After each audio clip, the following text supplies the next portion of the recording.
Are you calling me old, huh? What are you talking about? You're the same age as me, Robert. I don't need to hear this from you. But seriously, Susan's skin is so much firmer. Hard to believe you two are sisters. Well, Susan is 10 years younger than me, so of course, there's a difference. Plus, our facial features are different. Somehow, I feel like I drew the short straw. Drew the short straw with what? Why does my wife have to be the unattractive one? You sure have the guts to say that to your own wife? Lately, Robert, my husband, has taken to hurling such insults at me every time he comes home from work. He always had a joking tone before, but it got worse after my younger sister Susan, who we hadn't seen in a while, came to visit the other day. I am Margaret, 30 years old. My dad runs a small factory. We were never rich, but we weren't poor either, so we led a decent life. I got married 2 years ago and continued working. Robert was a salesman for one of our company's clients. He wasn't exactly what you call an elite, but he seemed kind. I thought I could have a simple, peaceful life with him. Not being one for the limelight, I always believed that a quiet life without any drama was the ultimate happiness. My sister Susan is 10 years younger than me and was still in the 11th grade when I got married. Our family is from Dallas, but after graduating high school, Susan moved to Boston for college and was living alone there.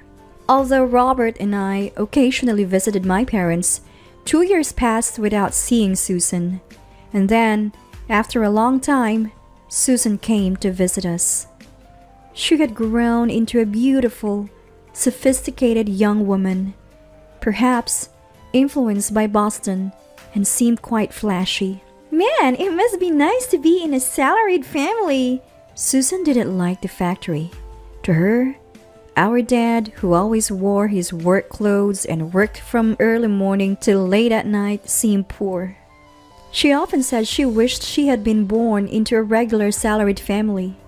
Robert, seeing Susan, completely relaxed and was visibly happy. He never helped with housework, but he went out of his way to take care of Susan, and I couldn't help feeling a bit off about the difference in his attitude toward me. Susan, you become so beautiful, just like a model. Stop it, Robert. You're teasing me. No, really. You don't look like sisters at all.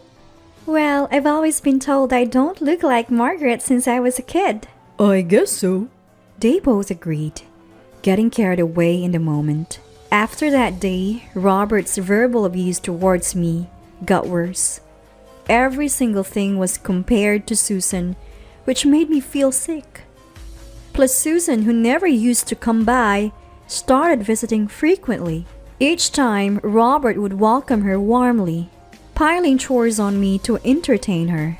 They'd sit on the living room couch, sipping drinks and laughing away. Hey, Margaret, we're running low on drinks. I want something more stylish to drink. Go, buy something, will you? If you want something, go, get it yourself. I'm not your housekeeper. What are you talking about? Susan's a guest. It's our job to entertain her. So go, buy some drinks. And you?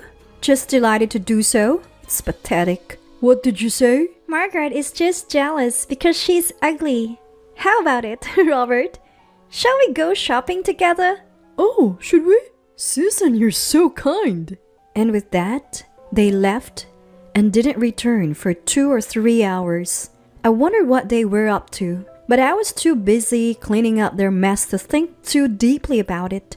Little did I know, it would lead to such an event. 3 months after Susan started coming over, I came home to find divorce papers with Robert's name on them on the table. We'd never even spoken about divorce before. When I checked the closet, all of Robert's clothes were gone. What's going on? I tried calling Robert, but he didn't answer. Then I got a call from Susan. Yoo-hoo, Margaret. Sorry, I'm a bit tied up right now. Tied up? Like, wondering where Robert has gone? How did you know that? Actually, I'm with Robert right now. Are you talking about my husband, Robert? What do you mean? Well, we've eloped. Huh? For a moment, I didn't understand what she was saying. I really pondered what eloping meant. It was a word I should have known for the longest time, yet I couldn't grasp it. Elope? What's that? Oh, come on. Elopement is elopement. Forbidden love. You know, Robert and I have run off together on a journey of love. Are you joking? Of course, I'm serious. My husband and sister eloped. It felt like something out of a cheap romance drama, not something that would happen to me. My life was supposed to pass by ordinarily without much ado. And above all, that's what I had hoped for more than anyone else. Robert is my husband. Susan, you are my sister. You two eloping is impossible. Oh, come on. That's exactly why we eloped. If Robert wasn't your husband, there would be no need for us to run away, right? But you know what they say. The greater the obstacle, the hotter the love burns. You two think you can do this and get away with it? But it can't be helped. We're in love. What about Robert? Is he there? He's not answering my calls. He doesn't want to talk to you anymore. But since I'm your sister, I went out of my way to let you know. Be grateful. With that, Susan hung up the phone. No matter how many times I tried to call back, there was no answer. I immediately contacted our parents and my in-laws to report the situation. Both sets of parents were shocked, thinking this must be some kind of bad joke, just like I did. But in reality, they had meticulously planned to elope. Robert had already quit his job, and Susan had submitted her withdrawal notice to the university. Furthermore, Susan had withdrawn all the money from our parents' accounts and even took all the cash that was left at home. It might have been possible to find out where they were by hiring a private investigator. Paul, my father-in-law, offered to cover all the costs to find them and have a talk, but I refused. It was Paul's right to search for them and talk, and the in-laws could do as they pleased, but I never wanted to see Robert's or Susan's face again. I'm truly sorry. What Robert did is unforgivable. Paul apologized, bowing deeply to the floor. My dad looked downcast, and both my mom and mother-in-law were in tears. However, the situation was even worse because it involved my sister. Since it was our own family member, it was impossible to comprehend what our parents were feeling. Robert had fled after borrowing money from colleagues and friends who then came to me asking what happened or even came to our house demanding repayment.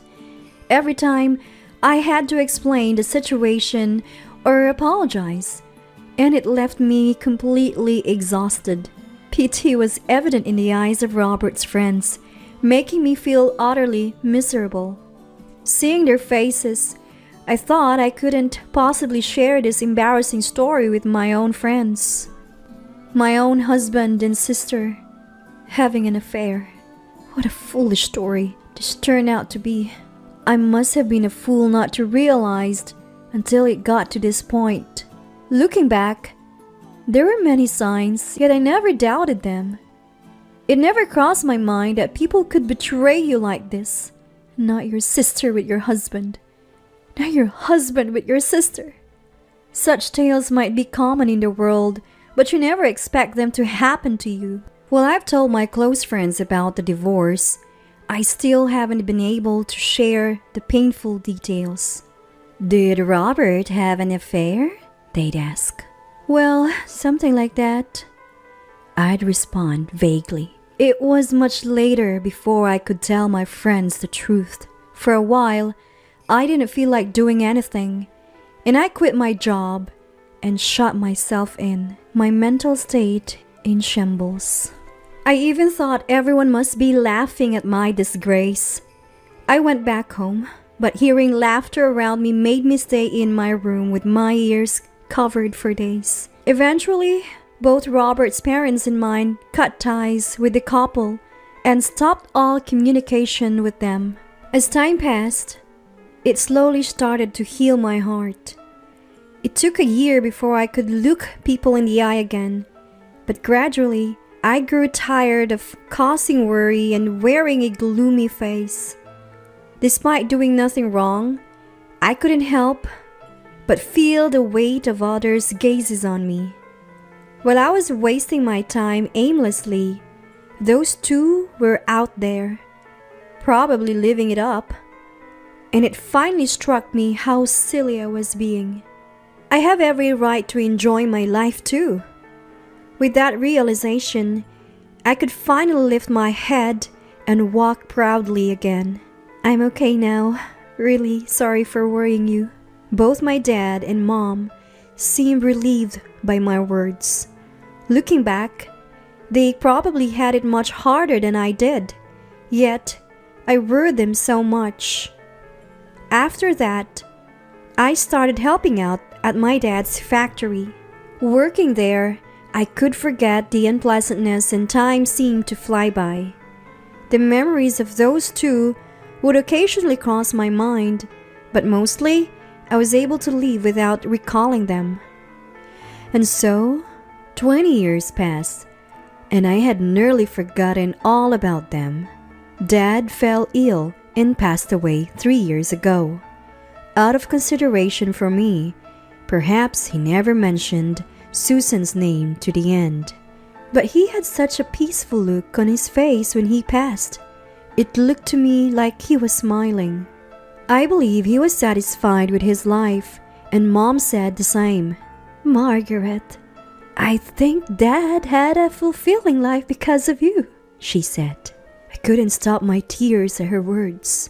It's been 3 years since Dad died, and I'm still running the factory, living fulfilling days. Out of the blue, Robert reached out to me, shattering the quiet. It had been so long for a moment I didn't recognize who it was. It's me. Have you forgotten? It's Robert. Robert, you mean? Yes, your ex-husband, Robert. What do you want after all this time? I just had some good news and thought I should let you know. I really don't need to hear it. Don't be mad. It's not bad news for you. Me and Susan's kid got into college. You, on the other hand, seem to be living the same lonely life. I wondered why he would contact me, and then I thought, it must be something trivial. Did he expect me to feel regret or envy upon hearing his news? Perhaps Susan told him to reach out to me. I could almost see Susan's face gleeful at that thought. Why do you think my life is lonely? Come on, you're still single, right? Susan told me. She said you're the type to brood over things, that you'd never accept the reality of her taking your husband. You must have been holed up all this time. Typical Susan. She seemed to know me well. But people change over 20 years, and I'm no longer who I was back then. I am married with 2 kids. What? After 20 years of no contact, it's odd that he would assume I'm still single. Maybe he thought I was still carrying a torch for Robert. Now that would be a joke. Your partner must be some poor guy, right? Your dad was just a worker at a small factory. Dad passed away 3 years ago. Huh? I thought about informing Susan, but I didn't know where she was. Mom said there was no need to go out of our way to tell her, so we didn't contact her. So the old man's dead? Does that mean the factory closed down too? That's a shame. You don't know anything, do you? Don't you read the economic magazines? What are you talking about? My dad's factory specialized in making precision electronic parts, and there was an engineer who fell in love with the precision components my dad produced. This engineer frequently visited my dad and offered to support his company. Together, they achieved success in developing new parts. Their precision became widely recognized, and my dad's expertise started to garner both domestic and international acclaim.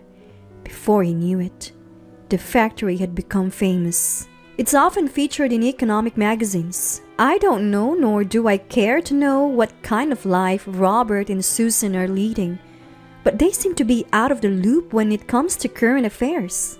My dad's factory has expanded to a second one now, and it's making over $100 million a year. Really? Seriously?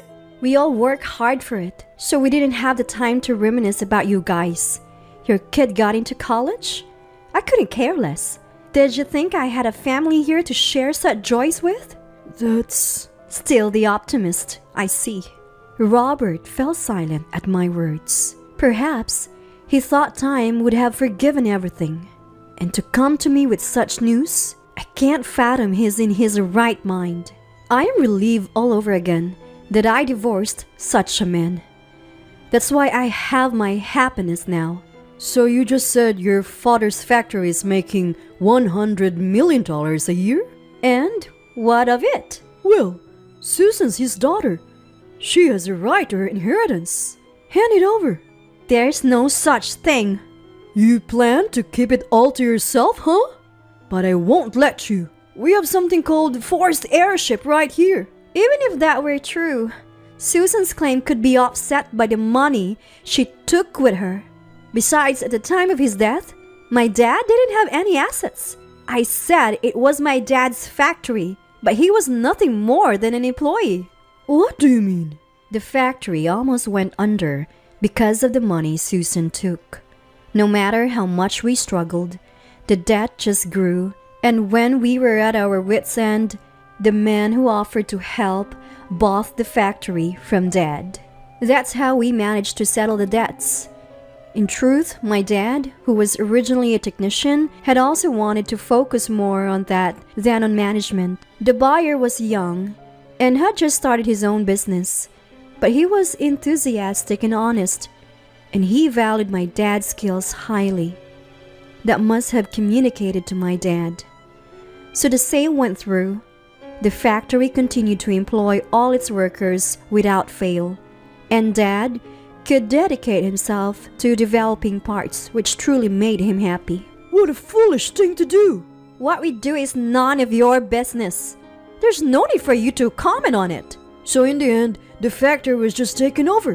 What are you doing there? Working as a part-time lady? Tough luck. The man who bought the factory is my current husband.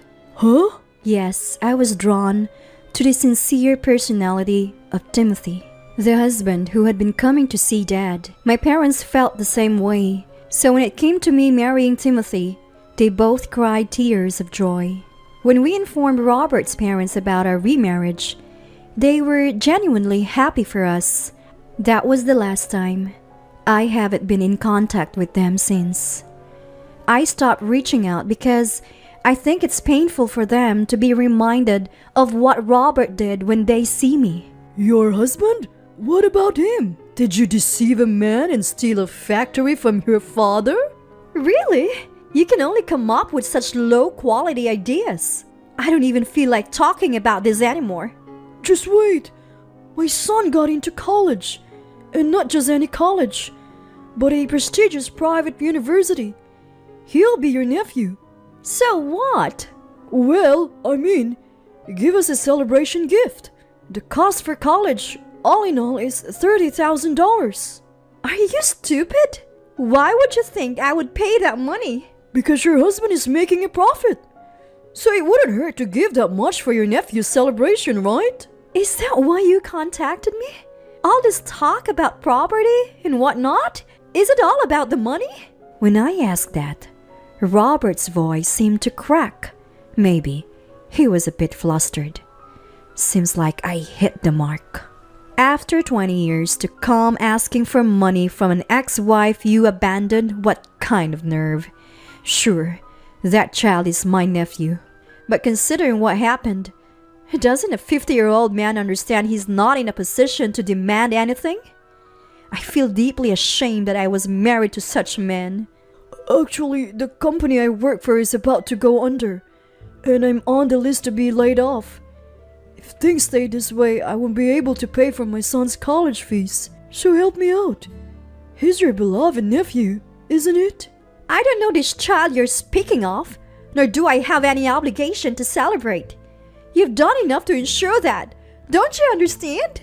It was a long time ago. Can't you just let bygones be bygones?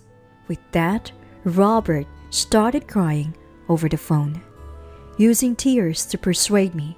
My heart only grows colder. Does he think crying will get him forgiveness? I don't have the slightest belief that there will be a day when I can laugh and meet with them. Don't expect a day to come when I let this go ever. So you don't know about Dad and Mom? I tried contacting them, but I couldn't get through. And when I went to their house, it was on the market. They haven't, have they? I don't know, or rather, you haven't contacted them once in these 20 years? I didn't have any business with them. So now you're in trouble, and that's why you're contacting me? I have no other choice. Do you know where they are? If you know, tell me. They are my parents. Actually, both of them are now living in a paid nursing home, having sold their house for the money. I haven't seen them for a long time, but I recently received a postcard letting me know. I think we won't meet again. Now I just hope they live peaceful days. If Robert were truly concerned about his parents' well-being, that would be one thing. But for someone who's only looking for their whereabouts to ask for money, why should I bother telling him? I truly don't know. I haven't been in touch since then either. So I'm going to hang up now. I can't be of help to you, or more like I don't want to be. I have no intention of getting involved, no matter what happens. Don't forget that. How could you? After that, there were a few more calls, but I blocked them. Then it seems Susan reached out to Mom. Hey Mom, please, I need help. Robert said he'd managed to cover college costs by asking relatives, but he got turned down and, well... During that conversation, when their son pressed them on why relatives had refused to help, it seems Susan and her husband finally told their son about the circumstances of their marriage. That's when their son blew up, yelling, That's the lowest of the low. I'm ashamed to have you as parents. This is the worst. And he left the house. Robert was fired from his job and couldn't find another, was kicked out of his apartment for not paying rent, and is now forced to live a hard life in a dingy, cheap apartment in an alley without sunlight. He's working part-time jobs from morning till night, but it's not enough to catch up with his debts. It seems Susan was crying on the other end of the phone, begging for help. What goes around comes around. A perfect example. Happiness built on the misfortune of others can easily crumble. You should chew on that thought for the rest of your life, Mom said before hanging up the phone. We haven't heard from them since, so I don't know and don't want to know where they are or what they're doing. I just want to keep working hard and honestly, protecting my family and the technology left behind by Dad's factory. I am supported by my family smile. I'm truly happy every day.